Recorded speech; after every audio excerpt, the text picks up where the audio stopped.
Lula conseguiu a façanha de, em uma única frase, contar 3 mentiras diferentes. Preste atenção. Não é motivo de orgulho a gente saber que a Argentina, em 1918, já tinha feito a sua primeira reforma universitária e que o Brasil não tinha a sua primeira universidade? Vocês jovens têm que saber. O Brasil não foi apenas o último país a mulher conquistar o direito de voto, o último país a libertar os escravos, o último país a abolir a independência. O nosso país foi o último país a ter uma universidade. Só foi criada em 1920. Peraí, vamos voltar e vamos por partes. Vocês jovens têm que saber.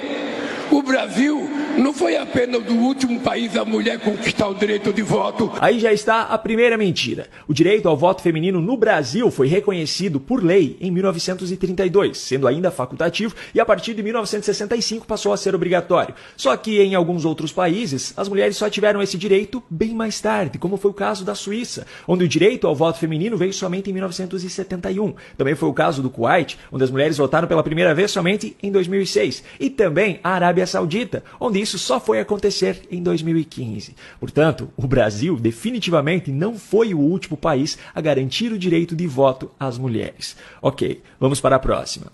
O último país a libertar os escravos. Aqui está a segunda mentira. A escravidão foi abolida no Brasil no ano de 1888, por decisão da princesa Isabel, sancionada pelo Senado. Depois do Brasil, em 1890, a Tunísia declarou a escravidão ilegal. Em 1894, a Gâmbia, que ainda era colônia, teve a escravidão abolida pelos britânicos. Em 1897, Madagascar, uma ilha anexada à França, teve o fim da escravidão com o decreto do governo francês. Em 1906, a China decretou o fim da escravidão no país. Em 1928, foi a vez da Serra Leoa e em 1936, a Nigéria, ambas colônias britânicas. Em 1942, foi a Etiópia, com a retirada de tropas italianas. Em 1945, a Alemanha nazista, com a derrota na Segunda Guerra Mundial. Em 1956, foi a vez do Marrocos, com o fim do protetorado espanhol. Em 1962, na Arábia Saudita, quando o rei Saúde declarou a escravidão ilegal. Em 1981, a Mauritânia. Só que esse é um caso um pouco mais delicado que eu vou deixar para outro momento. Enfim, o fato é que o Brasil definitivamente também não foi o último país a abolir a escravidão.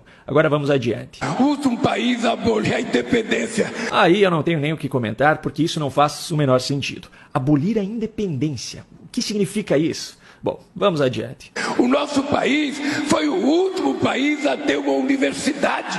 Só foi criada em 1920. Aqui está a terceira mentira. E para sermos mais objetivos, eu vou citar apenas 3 exemplos. Angola só foi ter a sua primeira universidade em 1962, Moçambique também somente em 1962 e Papua Nova Guiné, a primeira universidade só foi fundada em 1965. Portanto, considerando que no Brasil foi em 1920, o Brasil definitivamente não foi o último país a ter uma universidade. Agora eu fico aqui pensando, por que mentir sobre isso? O que ele ganha com essas narrativas especificamente, se isso não tem absolutamente nada a ver com o seu governo, ou até mesmo com os seus mandatos anteriores? É pura e simplesmente pelo hábito de mentir?